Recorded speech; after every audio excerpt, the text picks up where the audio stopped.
de mucha experiencia. Mira, en otra la punta, estamos frente a Fernando Vaca Narvaja, me hizo un poco complejo, un compañero de toda la vida, con la historia. ¿Qué puedo decir? El papá de Sabino, el papá de Camilo, el abuelo de la nieta de Cristina. Bueno, ya lo conocen y que por historia todos lo conocen.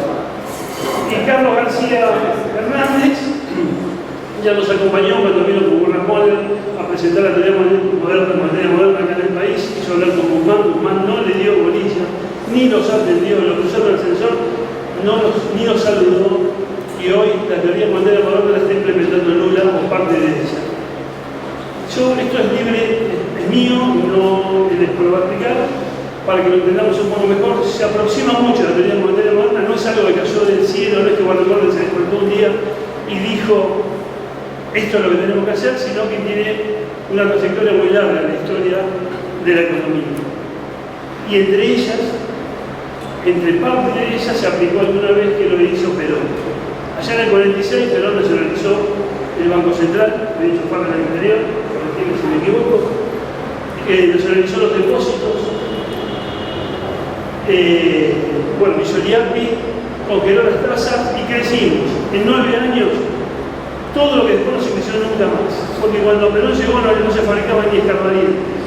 Cuando se fue, nos dejó la industria automotora, aeronáutica, naval, férrea, se hacían las locomotoras. Con todo eso.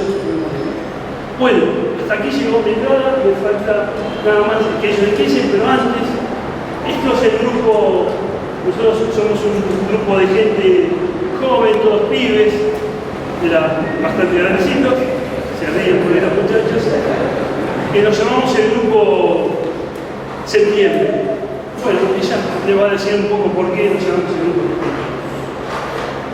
Gracias. Muchas gracias. ¿Por qué septiembre? Sin dudas hay muchos acontecimientos y fechas que marcan la historia y la actualidad de nuestra patria. 25 de mayo, 9 de julio, 4 de junio, 17 de octubre, 26 de julio, etc. ¿Por qué tomar como referencia un mes controversial como septiembre?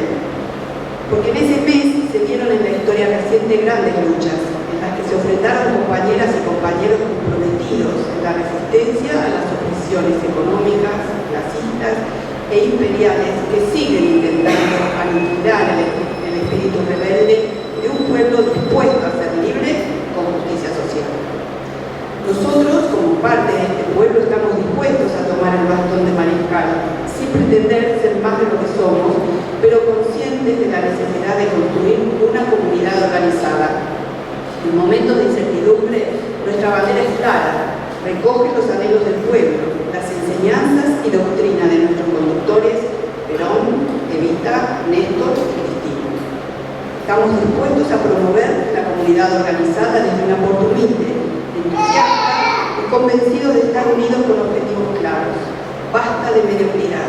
El momento exige estar de pie y militar para una patria libre, justa y soberana. Le pedimos a nuestros dirigentes que se pongan decididamente a la cabeza de estas voluntades.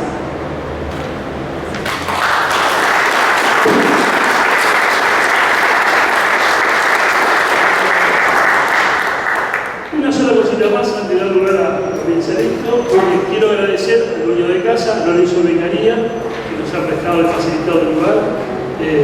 Fue concejal de Vicente López, candidato a intendente de Vicente López. Quiero agradecerle la presencia también de Fernando Cantero, diputado nacional, mandato cumplido, entre nosotros. Y bueno, y arranquemos.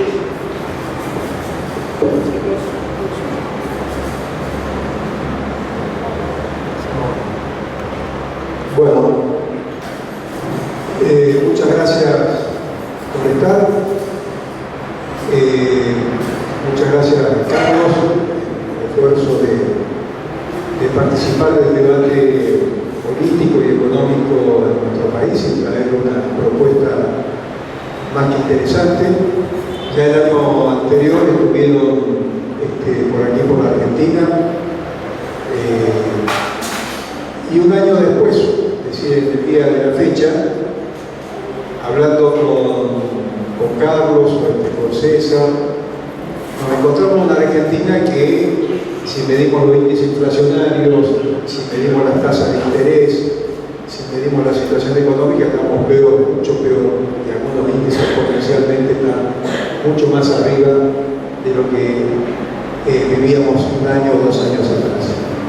Y en ese momento, cuando se planteaba la propuesta de la teoría monetaria moderna, el tema del Fondo Monetario ya estaba vigente, ya estaba acordado, ya estaba la política con las condicionalidades que impone el Fondo Monetario.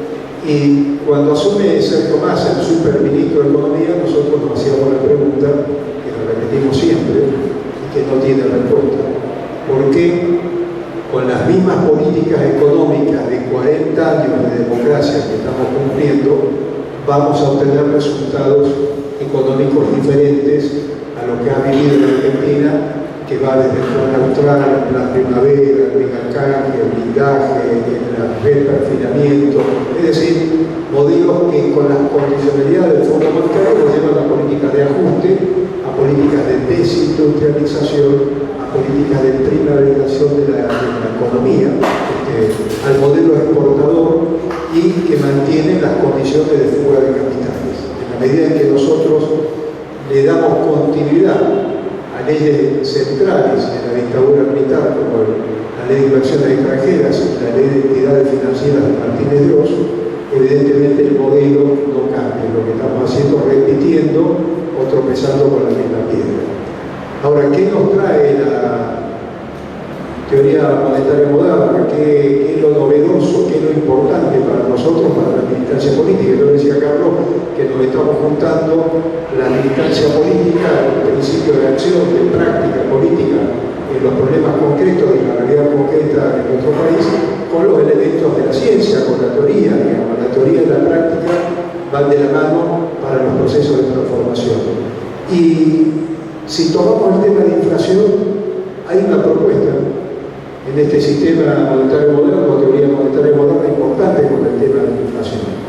Si tomamos el tema de los planes sociales que tenemos en Argentina, el tema del desempleo, la desocupación, hay una propuesta fundamental, central, de importancia ya inmediata en la Argentina para resolver este tema y para participar en el debate electoral de la Argentina, y eso sí es un aporte que hacen los compañeros, que hace Carlos, que hace Borges Moro, fundamental, que es el trabajo garantizado con la garantía del pleno empleo. Y eso es una concepción distinta a los planes sociales. Eso es recuperar la dignidad del trabajo y recuperar además el índice salarial en Argentina. Nosotros tenemos hoy trabajadores, Carlos, que son trabajadores formales de industria que tienen un salario por debajo del nivel de pobreza del país. Así que imagínate si pusiéramos el trabajo garantizado con un salario digno para poder vivir y cumplir las 5, que después lo va a anunciar Carlos, los 5 principios de la teoría monetaria moderna o del socialismo fiduciario, que tiene mucho que ver con el peronismo. Yo le decía recién que en el libro, como una pequeña crítica que le hago, cuando nombra los antecedentes de los procesos sociales, nombra a Bison de Granada, nombra a Chávez de Venezuela, nombra a los compañeros, digamos, del socialismo de Salvador Allende de Chile, es decir, todos fenómenos políticos, Argoldosa en Ecuador, estoy acordándome de viejos amigos y compañeros que hemos conocido en América Latina, y nos quedó el peronismo. Nos quedó el peronismo porque esos 5 puntos, si uno lo analiza en la historia del peronismo, es tan claro, como decía el compañero, la compañera en la introducción. Eso para la segunda edición, para que no le quede pendiente.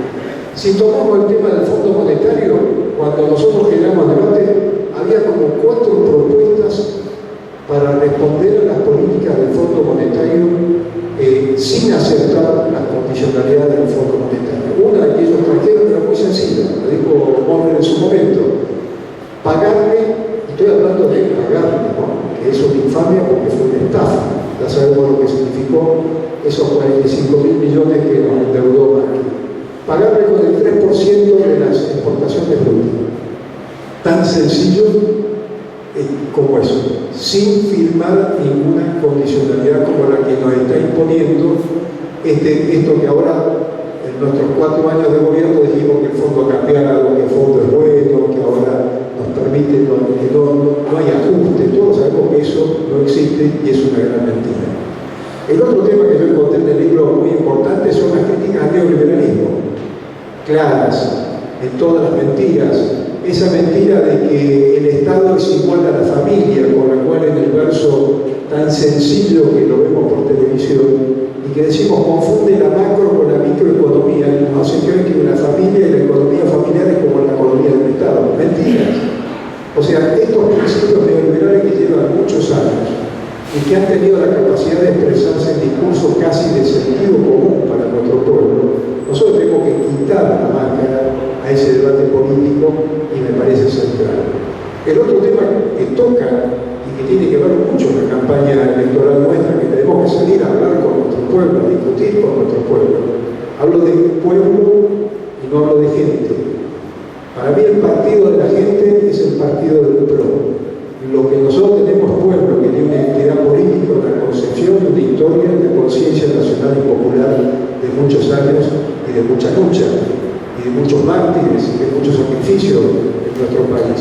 Bueno, estas concepciones, como el tema del positivo, la teoría Madero plantea, fíjense que acordamos con Magnatón, en el sentido de reducir los impuestos, pero planteamos poner los impuestos a la tierra y los impuestos a los sectores inmobiliarios, donde hay una especulación inmobiliaria enorme.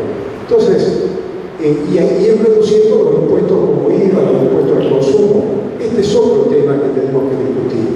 Y la otra desmitificación de las mentiras neoliberales es que los impuestos financian el gasto del Estado, el gasto público. Ahí está clarísimamente explicado. Y esos son otros temas centrales para desarmar estas teorías neoliberales que nos terminan confundiendo en la aplicación después de las políticas económicas. Es decir, recomiendo el tema del libro, me parece fundamental. Además, para la izquierda peronista o no peronista, se meten temas como la socialización de los medios de producción, ¿no? Después del tema de 1971 de Nixon, cuando saca la paridad de la moneda con el dólar. Hay una teoría y un debate más que importante que va a generar debate en la Argentina, y ya lo está generando. Es decir, cuando viene una propuesta que genera inquietud, debate, y que nos cambia un poco la mirada desde dónde lo percibimos, me parece central. Y después que la teoría monetaria moderna está muy bien definida, es un sistema más que una teoría, y no es una propuesta política, es una mirada de la situación económica y de la crisis que atraviesa nuestro país, y creo que aporta bastante en cuanto a las soluciones y no en cuanto a debate. Así que de nuevo, Carlos, muchísimas gracias.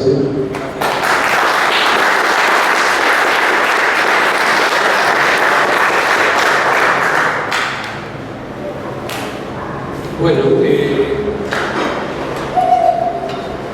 cuando yo llevo la teoría a cabo, lo conozco, lo ubico, a raíz de un trabajo que aparece publicado, Consenso de la moneda moderna, escrito por Carlos hace unos años atrás, y donde relata, que es un capítulo de este libro, cuáles las mentiras que el neoliberalismo nos ha implicado a los economistas que nos enseñan en la universidad, los medios de comunicación, y que responden a los intereses de los Estados Unidos o del capital concentrado.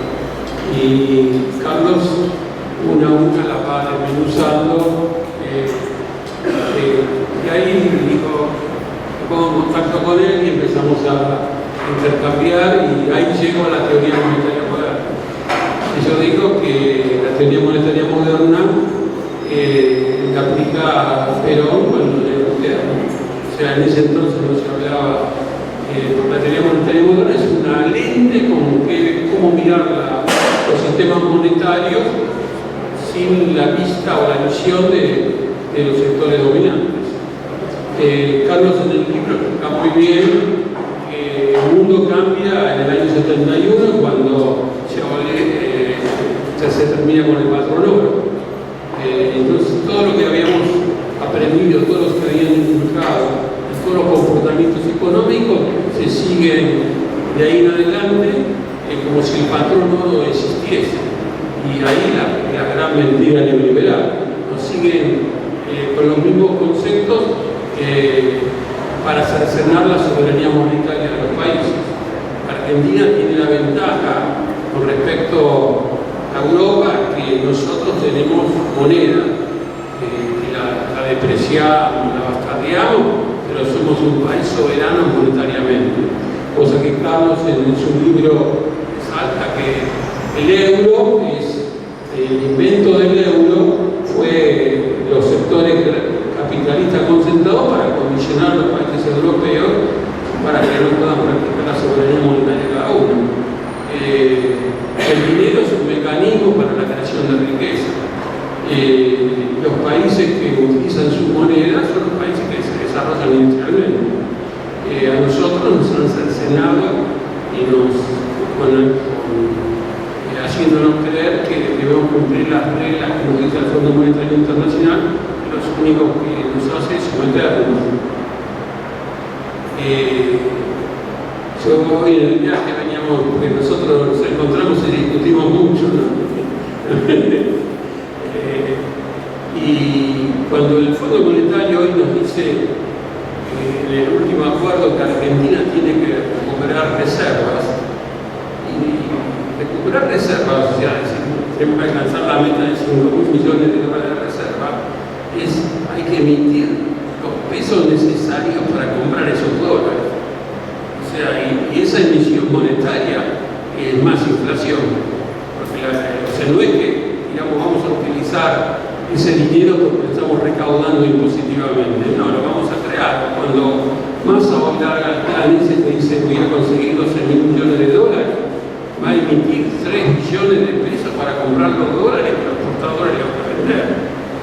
Cuando nosotros creamos una base monetaria cada 5 meses para pagar intereses vía la LELIC, si no terminamos con este esquema de mentira de que la tasa de interés es un mecanismo para bajar la inflación, es una mentira que favorece a los sectores que tienen dinero, a los rentistas.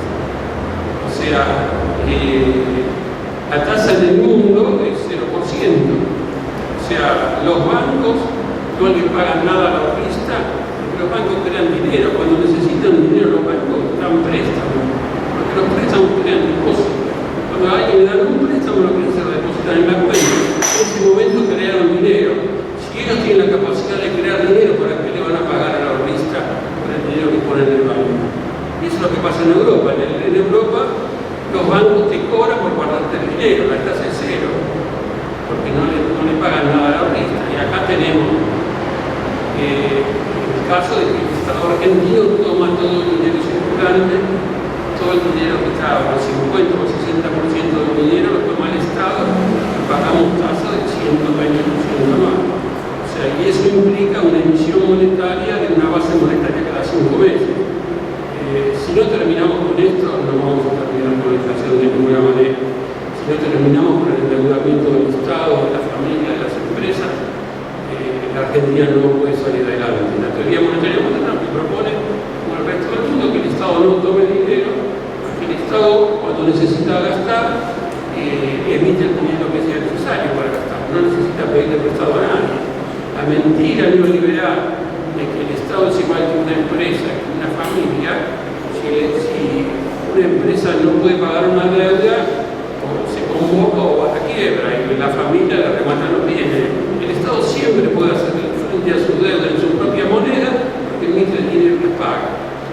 O sea que cuando nosotros vemos que los medios de comunicación hablan del equilibrio fiscal, es una mentira impuesta para beneficiar a los sectores que ya tienen dinero. Países como Japón, que garantiza el pleno empleo a toda la población, le da trabajo al Estado a toda persona que quiera trabajar, lo hace usando el dinero, creando el dinero necesario para que todo el mundo tenga trabajo. No hay cosa más improductiva que una persona sin trabajo. El objetivo de la política económica es el pleno empleo y la movilización de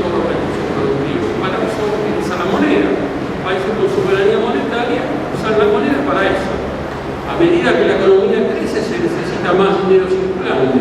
Ese dinero, si más dinero circulante, es el que va emitiendo el Estado para ocupar a todas las personas. El desempleo es un síntoma de que el Estado ha gastado poco dinero para generar todos los trabajos necesarios para que no haya desempleo. Carlos, todo este tema lo desarrolla en el libro, lo desarrolla técnicamente. Yo hablo más llano, soy economista, pero no manejo el léxico de los economistas, porque digo que cuando los economistas hablan es difícil para engañar a la gente, para que la gente no los entienda. Recomiendo el libro. Nosotros en Argentina tenemos todo por hacer y tenemos la moneda para hacerlo. No soy de los que creen en la economía bimonetaria. La economía bimonetaria está dada porque no le dimos a los argentinos la oportunidad de guardar el dinero sin que se deprecie. Somos una sociedad donde recurrimos al dólar como resguardo de valor por las malas políticas monetarias que han llevado adelante el gobierno. Si buscamos el ejemplo de Bolivia, cuando hemos llevado al gobierno se pagaba el TAP, $100. 6 meses después la gente saca los dólares en un plan de estabilidad y la gente empieza a desprenderse de los dólares ahorrados y el Estado se empieza a llenar de dólares que la gente saca del colchón y los vende. ¿Cuál fue la política de Evo? Fijar la tasa de interés, poner en marcha la economía, utilizar todos los recursos para generar trabajo, empleo, desarrollo. Eso es lo que hizo Evo Morales. Cuando nosotros llegamos al gobierno, a mí me tocó haber tenido una reunión con gente allegada a Evo, y Evo, Alberto no había asumido, y nos manda a la cúpula del Banco Central Boliviano a que les explique a la dirigencia argentina, que se iban a hacer cargo del gobierno, cuáles eran las medidas que había hecho Bolivia para alcanzar el mayor desarrollo y crecimiento del país en América Latina en los últimos años y cómo había terminado con la inflación. Me tocó recibir a esa delegación y acompañarla a la reunión con los funcionarios que se iban a hacer cargo del Ministerio de Economía. En ese momento no estaba todavía designado Guzmán, estaba Cecilia Codeca, vino Cecilia Codeca, tuvimos un día de trabajo en el Hotel Castelar, donde la gente del Banco Central les explicó perfectamente. En ese momento nosotros habíamos invitado a Eduardo Garzón, que estaba también en Buenos Aires, participó de esa, es un economista español, también teórico de la teoría monetaria moderna. Hablamos un día entero explicándole todo lo que había que hacer. Llegamos al gobierno, seguimos haciendo la política macrista, la misma política neoliberal, la misma.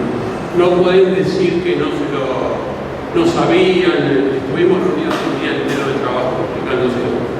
Evidentemente, el otro día lo escuchaba, creo que era Putin, que hace poquitos días, cuando se llega al gobierno aparecen los hombres con los frac y los portafolios y normalmente se acercan y los gobernantes dejan de lado los principios que los llevaron al gobierno, que adoptan la política de estos señores que son los que representan al imperio y que le vienen a dictar. Sí, lo que está ocurre en la mayoría de los países. Que los gobiernos, cuando llegan al gobierno, dejan de lado los postulados que los llevaron al gobierno, las políticas que prometen, no pasan a funciones populares. Hoy, nuestro gobierno, lamentablemente, ha seguido los mismos dictados que ha llevado el macrismo, las mismas políticas económicas.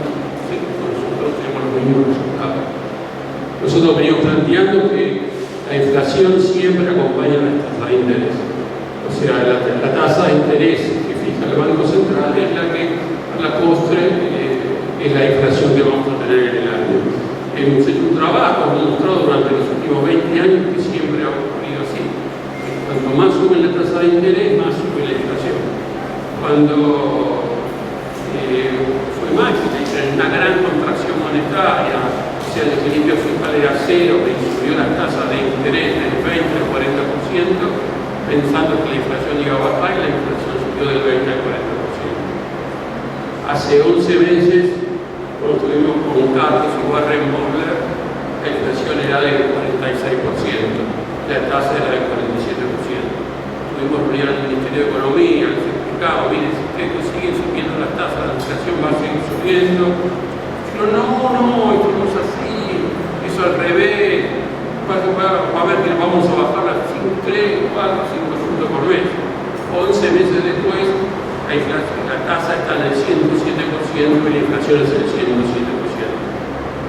consciente, por más que uno se lo haya explicado, se lo haya llevado, lo hemos llevado escrito con gráficos, con demostraciones, la receta de los dueños, los grandes beneficiarios de esta política son los bancos.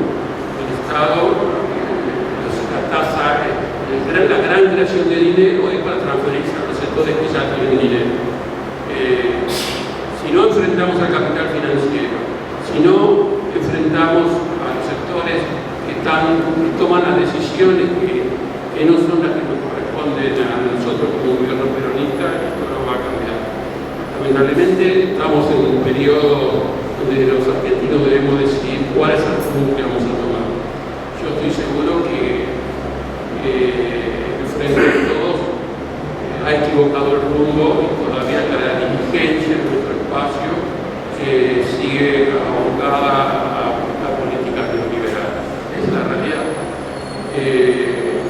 Antes de asumir más, en una reunión con un nombrado dirigente, digamos, economista de nuestro espacio, que son los que gobiernan, son los que están, y me dijeron, si no asume más, caemos en la hiperinflación. Hemos estado en un desconocimiento total de los procesos inflacionarios, porque la inflación ocurre solamente en países que tienen el aparato productivo destruido, y en Argentina venía creciendo, no había ninguna posibilidad que entráramos en hiperinflación. Era la incapacidad de nuestros dirigentes, de los economistas de nuestro espacio, hacerse cargo y enfrentar al capital financiero y a los poderes económicos concentrados. Yo no estoy dispuesto a aceptar más que no tenemos relaciones de fuerza para cambiar la situación. Si no nos enfrentamos, la relación de fuerza no la vamos a cambiar nunca. Para cambiar esta situación hay que enfrentar al capital concentrado, a los sectores concentrados de la economía. Somos un gobierno peronista, nos debemos a los trabajadores, al pueblo, a los jubilados. No puede ser que estemos en un país rico, que haya 3 millones de personas que alquilen, le hemos quitado la esperanza a los jóvenes de poder tener su casa. Tenemos 8 millones de pesos emitidos y el Banco Central los toma y los inmoviliza, y cuando no le damos la posibilidad a nadie que se pueda asegurar. Si no le damos a la gente el acceso gratis a la tierra para que se pueda hacer una casa, esto no va a cambiar. Es una responsabilidad nuestra, como peronistas, de enfrentar estas situaciones para enfrentar un futuro.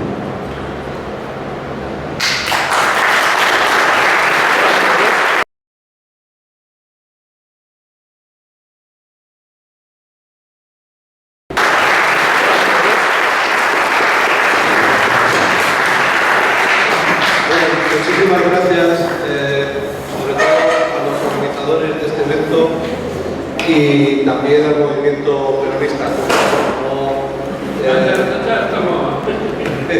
Y por supuesto a una figura histórica que para mí, desde mi humilde militancia política, siempre ha sido un referente como es la figura de Fernando Vaca Muerta, al cual admiro desde siempre y estoy muy agradecido de estar con él, con César Conchita y con todos ustedes por su enorme amabilidad, por acogerme. Bueno, el libro es el socialismo fiduciario y la definición de socialismo fiduciario es la consecución de los fines del socialismo mediante la teoría monetaria moderna. Esto surge ya, esto ya invita a dos cuestiones, ¿no? ¿Cuáles son los fines del socialismo y qué es la teoría monetaria moderna?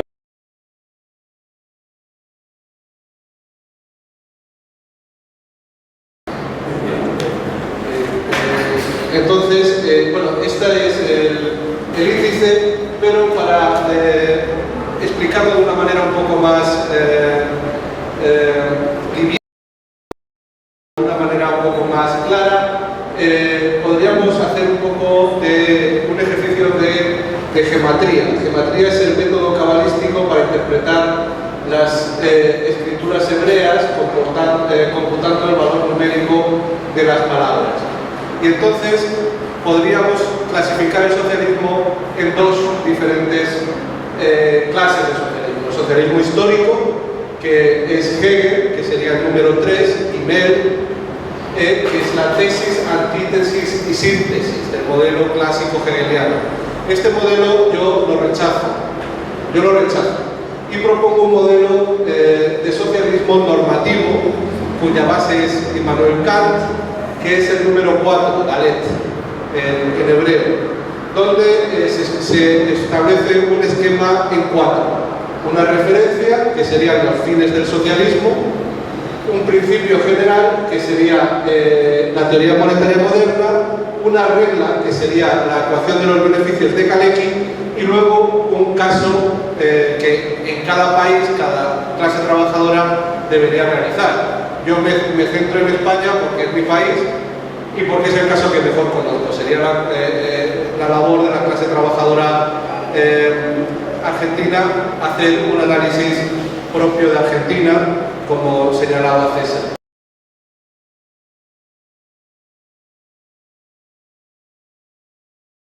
Hacer un análisis propio de Argentina, como señalaba César. Entonces, en la introducción, aparte de decir que el socialismo fiduciario es la consecución de los fines del socialismo, digo que la microeconomía y la macroeconomía son ciencias diferentes. La microeconomía son las familias y las empresas.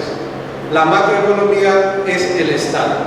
Y como muy bien han dicho mis compañeros, el gran problema del neoliberalismo es equiparar la economía de la empresa a la economía del Estado. Es decir, el neoliberalismo nos dice que el Estado es como una gran empresa, donde no se puede gastar más de lo que se ingresa, donde los déficits no son sostenibles, donde tenemos que ser austeros, donde tenemos que tener un control de gastos y un control de ingresos.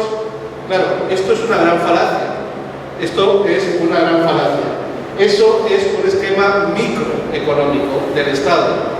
Efectivamente, del esquema microeconómico vemos un esquema deductivo donde Kant, por ejemplo, habla de los principios puros del entendimiento, pero es contrario a los principios de la macro, ¿no?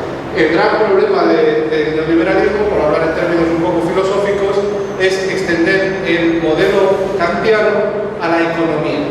Y yo lo que digo es que no. Mientras que la microeconomía es efectivamente deductiva, la macroeconomía es inductiva, por una razón muy sencilla.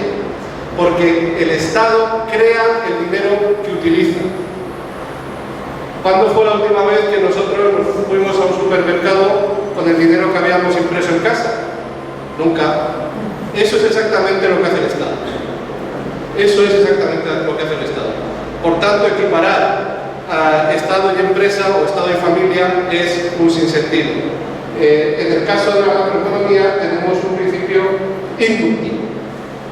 Bueno, y digo efectivamente que primero los fines del socialismo es la referencia, la teoría monetaria moderna es el principio general, la ecuación de los beneficios es la regla y las políticas nacionales son el caso.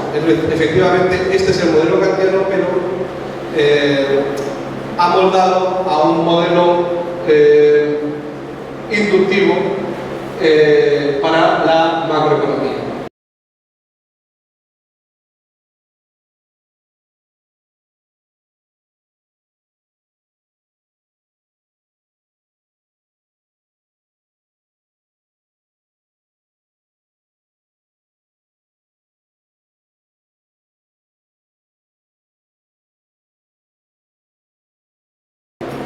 Y como vemos, empezamos por los fines. Esta es una diferencia con el socialismo histórico hegeliano. Para Hegel, los fines de la historia, el sentido de la historia está al final de la historia.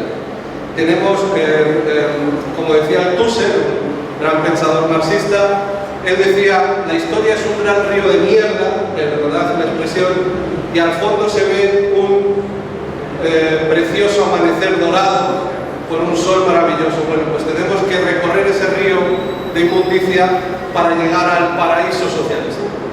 Yo eso lo niego y yo digo no.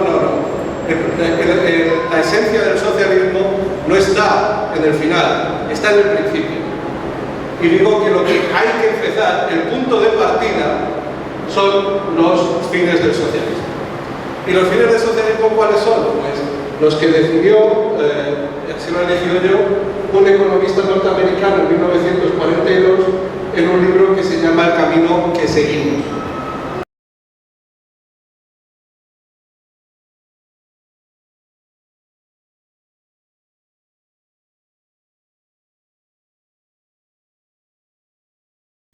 Se podría definir con estos puntos: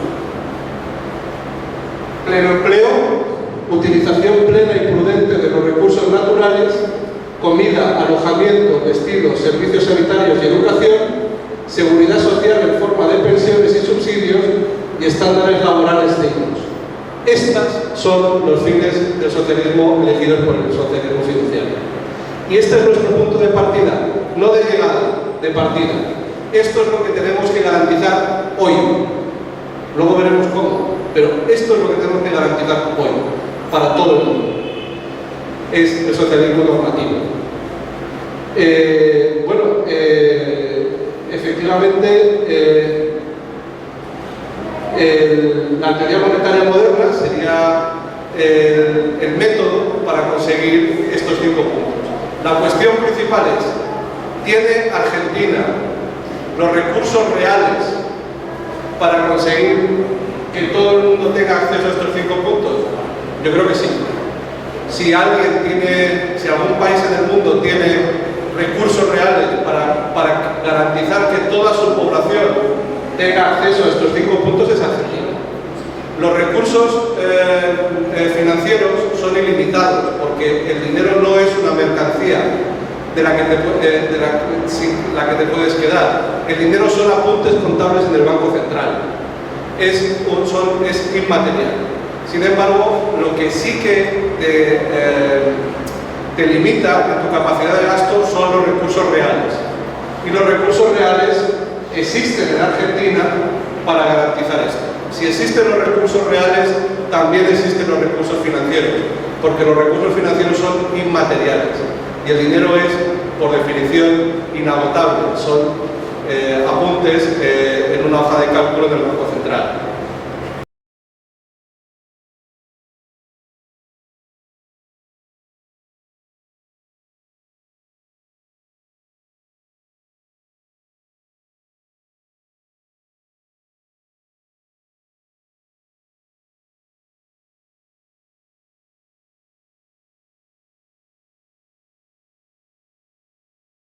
Y entonces pasamos al método o al principio general, que yo tomo por la teoría monetaria moderna.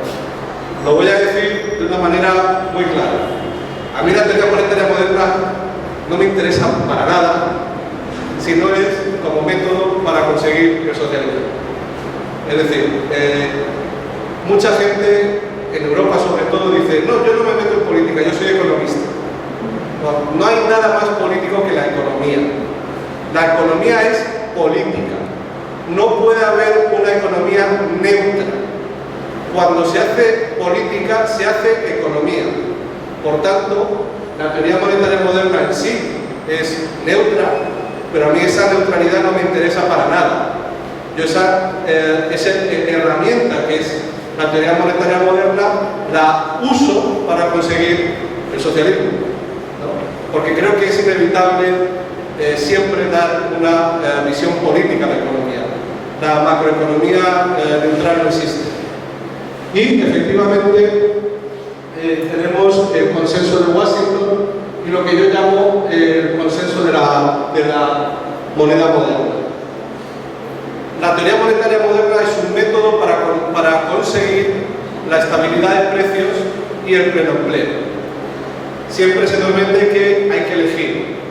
O tenemos mucho empleo y entonces tenemos mucha inflación, o bajamos la inflación y entonces sube el desempleo. Eso es lo que nos dice la teoría cuantitativa del dinero neoliberal. Bueno, pues la gran aportación, a mi entender, de la teoría monetaria moderna es que es un método para conseguir el pleno empleo con estabilidad de precios, es decir, sin inflación. Es más, se consigue el pleno empleo como consecuencia de la estabilidad de precios. Esto se establece sobre todo mediante, como ha dicho Fernando Macanarbaja, mediante planes de trabajo garantizados. Los planes de trabajo garantizados es una idea muy sencilla que Argentina tiene una gran implantación mediante lo que se llaman los planes jefes y jefas. Bueno, la idea general, y es una idea que, como digo, en Argentina tuvo esta expresión, es que todo el mundo que quiera y pueda trabajar, pero no encuentre un empleo en el sector privado o en el sector público permanente, tiene que recibir un empleo público que le permita llevar una vida libre, es decir, que le permita tener acceso a estas 5 cosas, en moneda nacional, por supuesto. Bueno, eso es tan fácil como decir que el Estado no se puede quedar sin su propia moneda y, por tanto, puede comprar todo aquello que esté a la venta para autoabastecerse, incluida la mano de obra desempleada. Un desempleado es una persona que quiere trabajar por dinero pero no encuentra trabajo. Como el Estado es el emisor monopolista de la moneda nacional, siempre puede comprar esa mano de obra desempleada y emplearla en trabajo para la comunidad, trabajo garantizado. A eso se le llama el trabajo garantizado. En el libro hablo un poco más de cómo se deben organizar los planes de trabajo garantizados, me alejo un poco de lo que fue el plan Jefes y Jefas. Me parece que el plan Jefes y Jefas no tuvo la profundidad suficiente, creo que habría que haber profundizado todavía más, aunque es una referencia que a nivel mundial siempre se estudia como un paso en la buena dirección y una reforma profundamente socialista. Bueno, ¿cuáles son los escollos, los problemas que encuentra esta teoría? Bueno, esta teoría lo que dice es: si tú tienes siempre pleno empleo garantizado por ley, el nivel de precios siempre va a ser estable. ¿Por qué? Pues porque cuando haya una crisis económica, las personas acudirán al trabajo garantizado y mantendrán más o menos su nivel adquisitivo. Eso significa que los salarios, los precios no variarán mucho. Cuando haya un boom económico, habrá gente que se vaya. La mayor parte de las personas se irán del trabajo garantizado y se reincorporarán al sector público permanente o al sector privado. Pero el nivel salarial tampoco aumentará mucho, porque en ese caso los empresarios siempre pueden encontrar a trabajadores en el pool del trabajo garantizado que hagan el mismo trabajo por menos salario. De manera que el nivel salarial se mantiene más o menos cercano siempre al trabajo garantizado. Esto es una consecuencia muy clara del principio marxista que nos dice que toda riqueza, todo servicio y todo bien tiene como origen el trabajo humano. Sin el trabajo humano no hay riqueza. Toda producción necesita trabajo humano.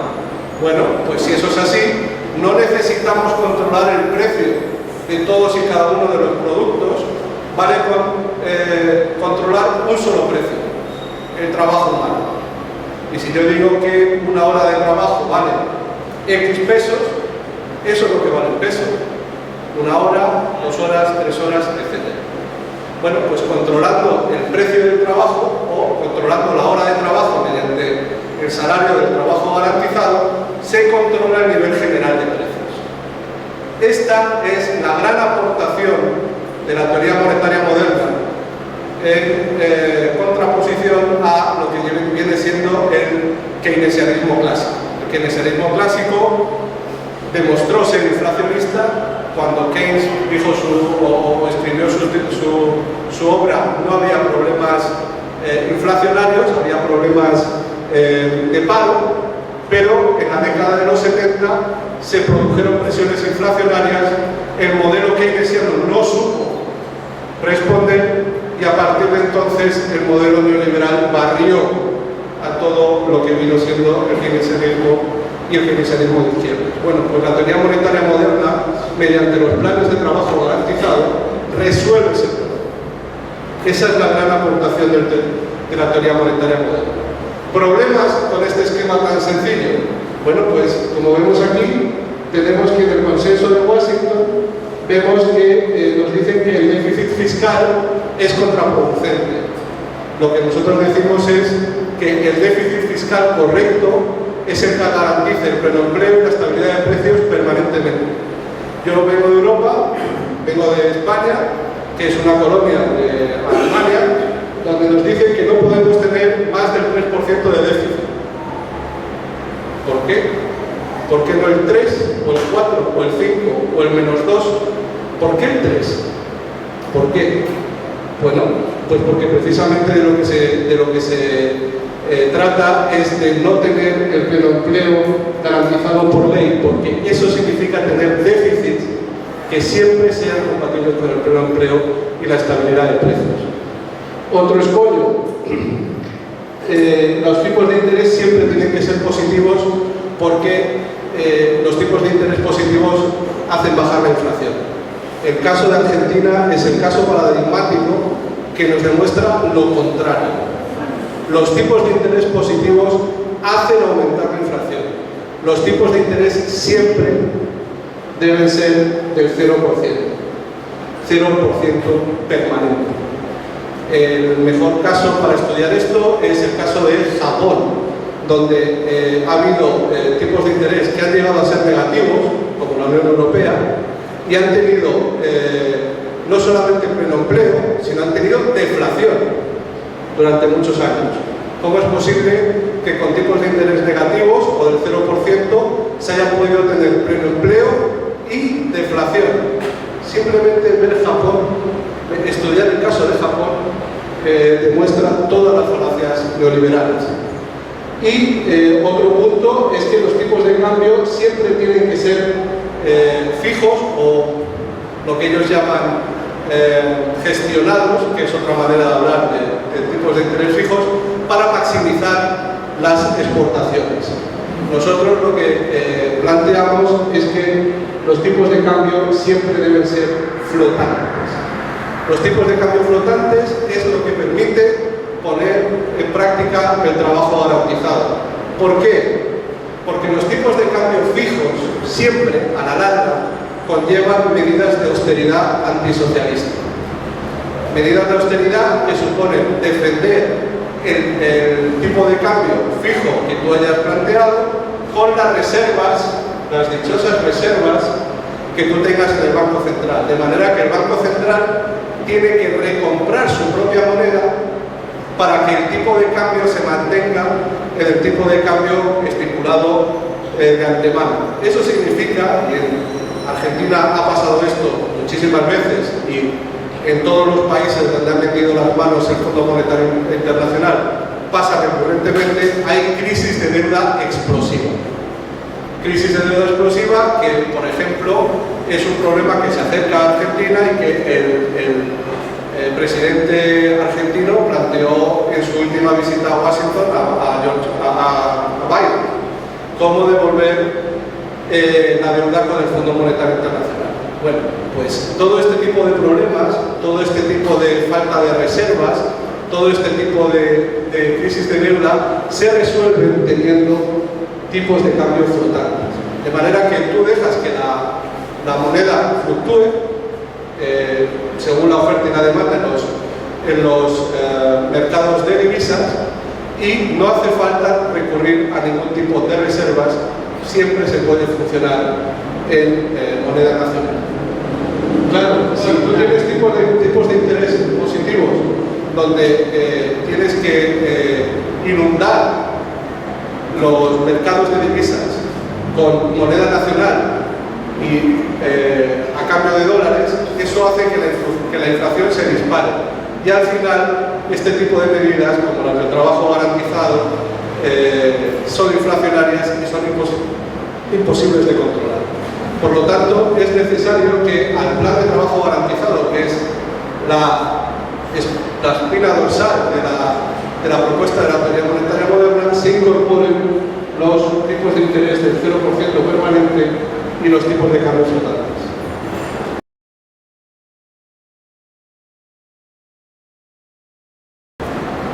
La ecuación de los beneficios de Kalecki sería más o menos la regla, y esto también es una aportación teórica del socialismo fiduciario a el socialismo basado en reglas, el socialismo no histórico, sino al socialismo normativo.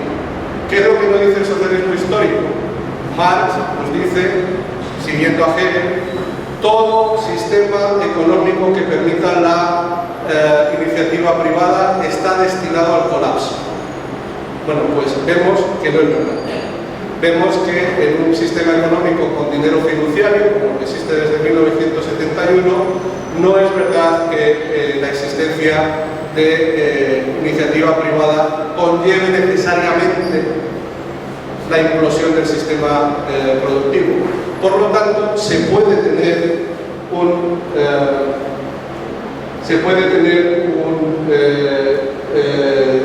consenso democrático sobre qué papel debe jugar el Estado y qué papel debe jugar la iniciativa privada. Es decir, corresponde a cada país decidir cuál es el tamaño del sector privado y cuál es el tamaño del sector público. Esto lo explico de una manera un poco más clara, apelando a Marx Lenin cuando decía que la dificultad del problema de la realización estriba precisamente en encontrar una explicación a la realización del capital constante. Tenemos que, desde que existe el capitalismo, el gasto en capital constante, el gasto en tecnología, el gasto en infraestructuras, siempre ha sido creciente y ha sido muy superior a las reservas de oro, por ejemplo, o las reservas de plata, por ejemplo, que se tenían. ¿De dónde surge ese dinero? Marx nos dice, el único dinero que el capitalista es capaz de extraer de la economía es el dinero que el capitalista primero ha introducido en la economía. Parece que eso no es verdad. Parece que hay un emisor de dinero soberano en moneda nacional que no se puede quedar sin su propia moneda, que hace que sea posible generar demanda agregada, sea posible generar capital constante. Ese factor, ese agente es el Estado. Es el Estado. Por tanto, es necesario en nuestro análisis del socialismo basado en reglas no solamente hablar de capitalistas y trabajadores, como hacía Marx, sino también, sino también incorporar el papel del Estado como agente monopolista emisor de moneda nacional.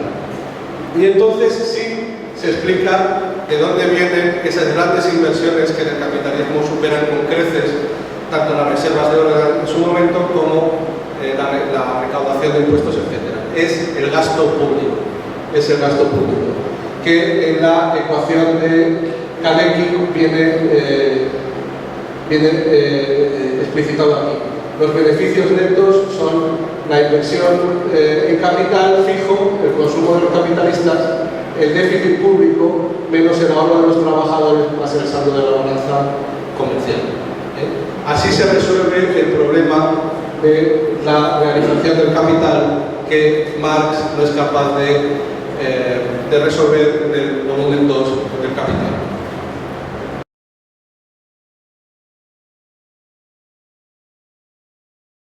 Y por último llegamos al caso práctico. Bueno, el caso práctico del libro es España, y empiezo con la recuperación de la soberanía monetaria. Bueno, eso es un problema que ustedes no tienen, porque ustedes tienen su propia moneda, su propio banco central y recaudan sus propios impuestos. Pero nosotros sí lo tenemos en España. Y hablo de diversas cosas, como por ejemplo lo que llamo el punto NERLE, los planes de trabajo garantizado, la cogestión y el sindicalismo, la reforma bancaria, que es una cuestión que aquí también habría que tocar, y la última parte,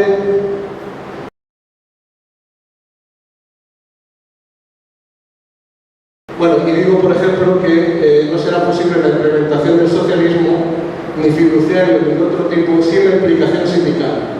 Solo si el crecimiento de las ideas socialistas va acompañado de un crecimiento de la acción sindical, se podrá hacer efectivo el paso al socialismo.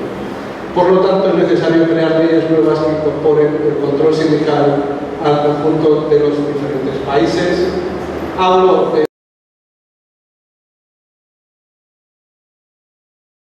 la ley que cogestiona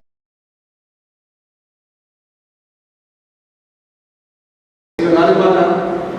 Hablo también de un concepto que es compatible con el socialismo basado en reglas, que es el socialismo de base, tal y como lo expone David Graeber, donde el socialismo no viene definido por la propiedad de los medios de producción, porque como hemos dicho, el tamaño del sector público puede ser definido democráticamente, se puede tener iniciativa privada sin que el sistema colapse gracias a la soberanía monetaria del Estado, sino que el socialismo basado en reglas, el socialismo normativo, responde más a lo que Marx escribió en la crítica al programa de Iota, donde se dice que el comunismo no es ninguna utopía mágica, sino que tiene que ver con quién tiene acceso a qué tipo de cosas y con qué condiciones. Por eso digo que cualquier sociedad que garantice por ley, de forma permanente y sin necesidad de que las personas se endeuden, los 5 principios del socialismo con los que he empezado, puede ser considerada una sociedad socialista, independientemente del tamaño que tenga el sector privado. El sector privado se puede decidir democráticamente que sea cero, y el sector privado solamente está compuesto por las familias y todas las empresas sean públicas.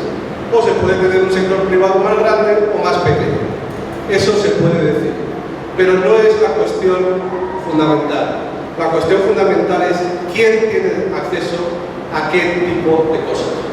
Y yo digo que cualquier sociedad que garantice el acceso universal, gratuito, no sujeto a deuda, de los cinco fines del socialismo, tiene que ser considerada una sociedad socialista, por la simple razón de que ninguna sociedad capitalista ha garantizado el acceso a esos 5 puntos nunca, ni al trabajo garantizado, ni al control de la naturaleza, ni al cuidado de la naturaleza, etc. Solamente un sistema socialista podría ser considerado de esa manera si se tiene acceso a esas 5 cosas. El propio Marx dice en el tomo primero del Capital que el capitalismo no se puede entender sin un ejército industrial de reserva de desempleados. Dice, si hay capitalismo, siempre tiene que haber un ejército industrial de reserva de desempleados que no tienen trabajo, pero que estén dispuestos a trabajar por cualquier miseria. Bueno, desde un punto de vista estrecho, por decirlo de alguna manera, valdría solamente el trabajo garantizado para destruir el capitalismo, porque si tienes el trabajo garantizado y todo el mundo tiene un trabajo siempre que lo desee, ya no hay ejército industrial de reserva. Pero yo digo que no solamente vale con el trabajo garantizado, sino que hay que sumarle los otros 4 puntos de los fines del socialismo.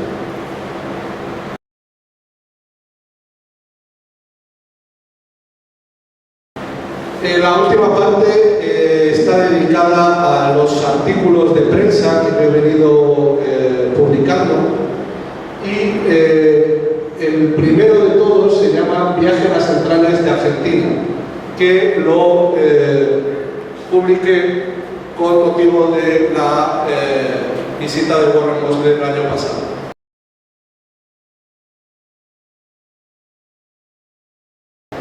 Y ahí, en ese artículo, explico por qué es necesario adoptar tipos de cambio flotantes, que son los que permiten el resto de medidas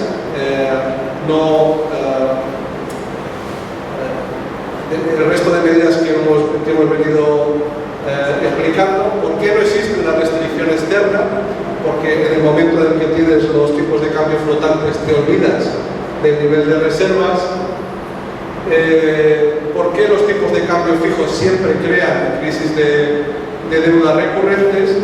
Y explico lo que Mosley hablaba sobre Rusia en y México en 1994. Estos dos países tenían tipos de cambio fijos y tuvieron crisis de deuda explosiva. México en el 94 y Rusia en el 98. ¿Qué pasó en ese momento? Pues que los dos países hicieron un default voluntario, porque siempre que cuentes con tu propia moneda, la deuda siempre es pagable. Pero era una deuda tan explosiva que hubiera destrozado el valor de la moneda nacional, hubiera creado una presión inflacionaria absolutamente insostenible, y ambos países decidieron no pagar. ¿Qué pasó? Pues que adoptaron tipos de cambio flotantes.